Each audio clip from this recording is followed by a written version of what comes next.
Investment bankers spend a maximum of 30 seconds checking your CV and resume. And in that 30 seconds, it's so much easier to stand out negatively than in a positive light. So in this video, I'm going to show you exactly how you can build an investment banking specific resume and CV using our free template. And I'm going to go through everything from proper formatting, from structuring your resume, from writing your education, your work experience, using specific keywords and phrases, and how to hide bad education or poor experience in order to make you stand out in a positive light. Now, before we get started, I want to take a few moments and show you exactly what bankers and HR professionals are looking for from an ideal candidate. And this is going to be very important because it's going to show you exactly what we look for and what you should include in your resume, and more importantly, what you should not include in your resume. Typically speaking, in a batch of 100 resumes, you're going to have 30 with obvious errors, bad formatting, wrong dates, and just really poor candidates. But then you're going to have 10 candidates which are really strong, and they're going to get an automatic first round interview. And then the remaining 60. Now this is where the hard part is, because the vast majority of these candidates are near identical. They have similar education profiles, they have similar work experience profiles, and it's really hard to tell them apart. You can imagine everyone in your class right now applying for the exact same role. You all pretty much have the exact same education profile. And when bankers and HR staff are eliminating resumes, this is exactly how we go through them.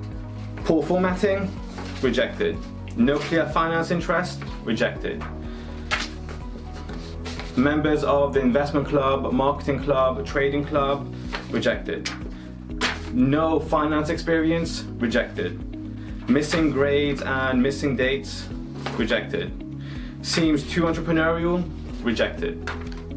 Building an investment banking CV and resume is not like the rest, and there are 3 things that you have to keep in mind as you build yours. But don't worry, I'm going to show you exactly how we're going to do that in the live demonstration. But for now, the 3 major things that you have to watch out for and avoid are: number 1, red flags. Red flags are things that is going to lead the person reading your resume and CV to think that you're not interested in just investment banking and that you have interest elsewhere. So for example, if you overemphasize your entrepreneurial spirit, your business making skills and track record, you're going to lead the person reviewing your resume to think that after 6 months, after a year of investment banking, this person is just going to leave and start another business. Or if you state that you are members of the investment club, trading club, marketing club, management consulting club, then you're going to lead the person reading your resume to think that you're not just interested in investment banking and that you have interest in marketing, in management consulting, in wealth management, and not just investment banking. And those are red flags and you have to avoid them. But don't worry, when you use our template, it's pretty much done for you. The second thing which you have to watch out for is generalizing. When you're applying into investment banking, you're effectively applying into one of the oldest areas of finance. The investment banking industry has been around far longer than the vast majority of businesses out there. And when you're applying to investment banking, you have to make sure you use the proper structure, the proper formatting rules. It has to be black and white and easy to read. And a general resume is not going to do well in investment banking. And what you might think is right might not actually be right for investment banking. And what you might have been told by your professors, by your career counselors on how to make a resume, they might apply to other areas of finance, but not investment banking. An investment banking CV and resume is very specific, and there are rules and structures which you have to follow. But again, you're using our template, which will help you avoid all of the mistakes. The last thing which you have to watch out for is assuming and omitting, and those are automatic rejections. Don't assume that your interviewer or that the person reviewing your resume and CV knows about your education standard or knows about every abbreviation or codes that you're going to use. You have to clearly label everything. So for example, if you take a look at a French candidate that says they have bac +4 on their resume. Now, since I'm from a French background, I know that means a master's student, but the person reviewing your resume, they might not know that. So it's very important that you don't use codes, you don't use any type of abbreviations when you're making your resume. You have to clearly label everything. So the first thing that you should do is check out the link in the description below, and it will bring you to our website where you can download the CV and resume template. Go ahead and download it in the Word version, and then we're going to start building this resume and CV together. So the very first thing that should be apparent on your resume is your name and contact details, and ideally it should be centered on the page. Your resume and CV should follow a specific order. If you're a student or if you've recently graduated, then your education should be the first thing that we see, followed by your work experience and internship, and then finally your skills and interest. But if you have already graduated and if you have already been in the workforce for a couple of years, then the first thing that we should see is your work experience, and then your education, and then lastly your interest.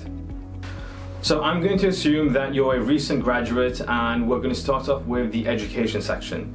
In this section, you should list your most recent undergraduate and graduate institutions, the dates, and what you've studied. You should also include your expected or achieved grades, along with all of the relevant modules. If you are from a finance background, then make sure to only include investment banking related modules. So for example, advanced accounting or corporate finance, etc., and not introductory accounting or basic modules. Now, if you are from a non-finance background, if you're from a liberal arts background, then it's fine to include just basic introductory accounting or any related finance modules that you've taken. Under the education section, you may also want to add any notable achievements that you have. For example, if you've won any type of scholarships, if you've made the Dean's List. You can also add any professional qualifications. So for example, the CFA, any accounting qualifications. And if you are enrolled on our financial modeling course, or if you've attended any type of financial valuation or modeling bootcamp or courses, then you would want to include that here under your education section. So now let's talk a bit about your grades. If you're applying online, then you will be required to fill in all of your grades. But if you're applying via the traditional method, via a CV or resume drop-in, then you should also include your grades. If you have just graduated or if you're a student, you have to include your grade, because if you don't include your grades, then it's an automatic red flag and we're going to assume that it's really bad. The only time where you don't have to include your grade is if you have already graduated and it has already been a couple of years, 2 years plus, and if you have a master's or if you're doing an MBA, then you might not need to include your grade. But you are still going to get asked about your grades during the interview, but on your resume, you might not have to include your grades if you're just handing in your resume via a drop-in. But if you're applying online again, you are going to have to include it. So now let's move on to arguably one of the most important sections, which is the work experience and extracurricular activities. Here you should list all of your work experience and internship opportunities in the most recent order, and make sure not to leave any gaps. So make sure to list all the location, the dates of when you started and when it ended. Remember, gaps here are considered to be red flags and it's an automatic rejection. In the template that you see in front of you, I've given you an example work experience. And this is how you should try to structure and word your work experience. So typically speaking, you should have 3 to 6 bullet points under your work experience or internships. And each of these bullet points should have between 2 to 3 lines of text. And make sure that you put your most impressive task in the top. Even if it's something that you've only done once or it wasn't something that you had much exposure to, but as long as you've done it, make sure it's the first thing that the reviewer of your CV is going to see. Because remember, every investment banker is only going to spend 30 seconds reviewing your resume, and within that 30 seconds, if we don't see something impressive, we're just going to throw it in the bin. You might be the smartest person, the most experienced banker, but if you put all of your experience at the back, we might not get to see it, and you're just going to get lost in the crowd of people and just going to get rejected. So make sure you front load everything and you make sure that the most impressive things come up first. What separates great investment banking CVs and resumes from just regular CVs is how you describe your experience. So now I'm going to show you exactly how you can demonstrate and highlight specific investment banking skills and experiences in your resume. So it's going to demonstrate to whoever's reading your resume that, number one, you have the skills which is required in investment banking. Number two, You are aware of the specific skills required in investment banking, so you must have done your homework, you must have spoken to investment bankers, you know what the industry is like, and you're not going into this blind.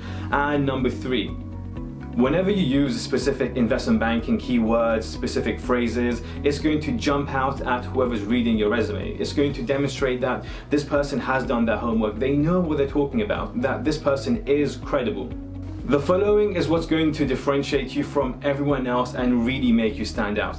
Keep in mind that bankers only have 30 seconds to review your resume, and most of the time, it's only the first 2 bullet points that's going to get read. So it's important that you front load everything, make sure that every impressive task, every impressive responsibility shows up first, and it's the first thing that they're going to read. The idea behind each of the bullet points that you're going to write, it's not to describe what you were doing, but it's to market yourself for that particular role by highlighting your specific skills, achievements, and experience. So don't just say you performed analysis, but say what type of analysis were you performing? In what industry were you performing this analysis in? What type of metrics or what type of benchmarks were you using to measure the performance of the analysis? Were you working with any assumptions, or how did you come up with your assumptions? Did you have to perform any type of due diligence, and what was the conclusion of your finding? Did you have to use any resources, software, or any type of equipment to perform your analysis? So when you're writing each bullet point, make sure they are interesting and relevant. In the example that I gave, I did not just write I performed analysis, but I broke it down even further. And I could have gone a lot further, but for the purpose of a general investment banking template, I didn't want to add too much to overwhelm you. But if you do want to see a real-life example of professional resumes and cover letters for investment banking, then check out our investment banking interview and recruitment guide, where you can see a whole list of examples which you can use right now. Now, it's important for you to highlight your financial analysis skills and your financial valuation skills, but it is also equally important for you to highlight other skills which analysts and associates must have in order to perform well in this role. And one of the greatest skills which you need to have is time management. Being able to manage multiple projects at the same time and having tight deadlines. So if you do have experience with that, make sure you explicitly mention that. As well as working towards tight deadlines, because every analyst and associate knows that one of the greatest things that they have to tackle every single day is making sure works get delivered on time. So if you already have experience and a lot of exposure to client-facing deadlines, those are great skills and areas to focus on in this particular area. So now let's move on to the last section, which is your skills and interest section. You don't need to spend too much time here because it's really rare that this will actually help you. And because your resume has to fit on one A4 sheet, the first part that you should try to cut, if it goes beyond one page, it's this section. So ideally you want to break this into skills and interest. So let's start with skills. Language skills can be very important in investment banking because you never know when you're dealing with an international client. And if you happen to speak their local language, great, that can be an amazing asset. But don't say that you can speak French or even conversational French if you cannot actually maintain a conversation in French, because during your interview you have no idea who's going to interview you. My first language is French, and if I see someone that says they can speak French or they have basic knowledge in French, I'm going to assume that they can hold a basic conversation in French. So I might reserve the last 15 minutes, the last 20 minutes of the interview to just have it in French. And if you can't speak French, then that's just going to cast doubt on everything else on your resume. You don't need to have special language skills to break into investment banking. If you can't speak that language, if you are not fluent in that language enough to be able to hold a decent conversation, then don't put it. Another relevant skill to have is computer skills. And I'm not talking about programming skills or learning how to write or code in C++, in JavaScript. You don't need to know that. What you do need, or what is advantageous, is for you to have experience working on the Bloomberg terminal with Capital IQ, with FactSet. Those are the usual places that analysts will go in order to extract data, to perform financial analysis, or to get specific information. At this point, we're going to assume that you are already fluent on Microsoft Excel, PowerPoint, and Word. And if you don't know how to use Microsoft Excel without a mouse, i.e. if you depend on the mouse, then you are in desperate need of some Excel training. Because if you cannot use Excel shortcuts to perform financial models, it's going to significantly restrict your ability to be efficient. And you might want to look at our financial modeling course, where we pretty much have a specific section where we train you on how to use Excel. So now let's move on to the interest section. Now, don't just say you like to read, eat, and travel, because who doesn't like to eat, read, and travel? But say, what kind of books do you like? By which authors do you like? Have you completed a specific novel? If you like to travel, where have you been? Have you been to 60 countries? Have you been to 7 continents? Where have you been? Be more specific. If you like to eat, what kind of cuisine? Do you like street food? Do you travel for street food? Be more interesting, because this is a perfect place for you to build rapport with your interviewer.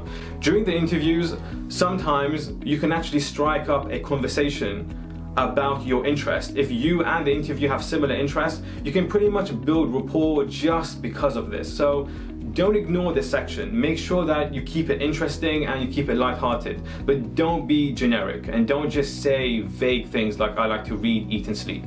So that's pretty much how you would tailor-make an investment banking CV and resume.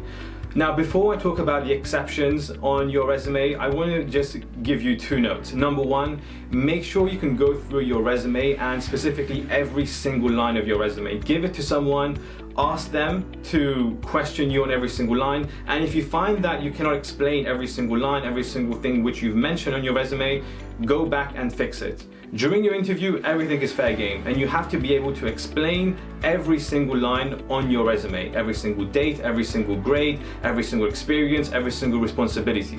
Second, it is pointless for you to spend so much time and effort perfecting your resume and CV and cover letter if you're just going to fail every single interview by not preparing for the questions and answers.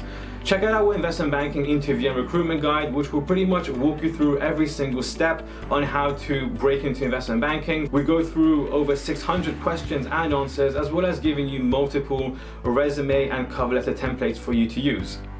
So now let's move on to exceptions. And yes, there are exceptions whenever you're making an investment banking CV and resume. And the first one, or one of the most important one, is cultural exception.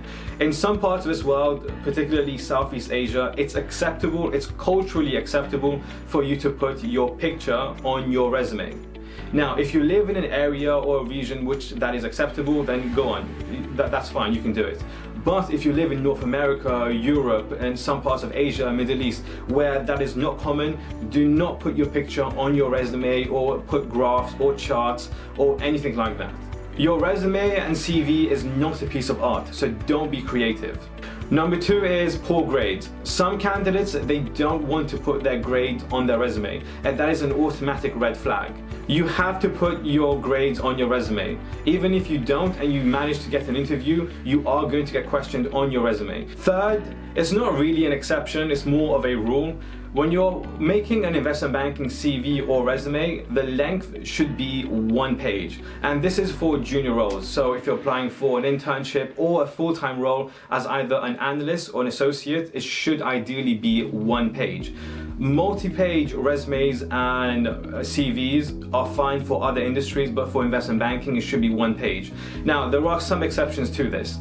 If you already have experience in investment banking and you already have worked on some deals, then you can add another page, and that's going to be called your deal sheet. And on that sheet, you should list all of your deals and some specific metrics about those deals. But otherwise, your resume should be 1 page. Some associates can get away with 2 pages. Now, it's extremely rare, but they can if they have enough experience and they feel as if it will contribute to their candidacy if they go into the experience with enough detail. But for an analyst, it should always be 1 page. That's it. Okay, so I hope you've enjoyed this video, and don't forget to check out the link below where you can see the full-length written article on how to write your investment banking CV and resume, as well as check out the investment banking interview and recruitment guide. And in our next video, I'm going to show you exactly how you can make an investment banking cover letter. Don't forget to hit like, subscribe, and please share this video, and I'll see you next time.